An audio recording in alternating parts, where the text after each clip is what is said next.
जणे बापा परिणत बयस बापाटी जे पालटि जीव पिशाच केही केबे कल्पना करिनथिबे। एमिति एक बापा जे निज औरसर संतान को जाली देछि। पेट्रोल ढाली निया लगाई मारी देछि उभय पुओ और बोहूंकु।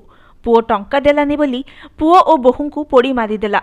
बारंग थाना बारसिंगा गाँव ए जघन्य कांड समस्त को आचंबित करिछि। पुओ और बोहूकु पेट्रोल ढाली बापा पोड़ी देवा घटना पुओर मृत्यु होइछि। कटक एसीबी मेडिकल चिकित्साधीन अवस्था आखि बुझी देइछन्ति पुओ दीनबंधु राउत। पुओ टंका देलानी बोली बोहू को तो बापा जाली मारिदेला, पुओ को भी ठेलीदेला नियार आँकु।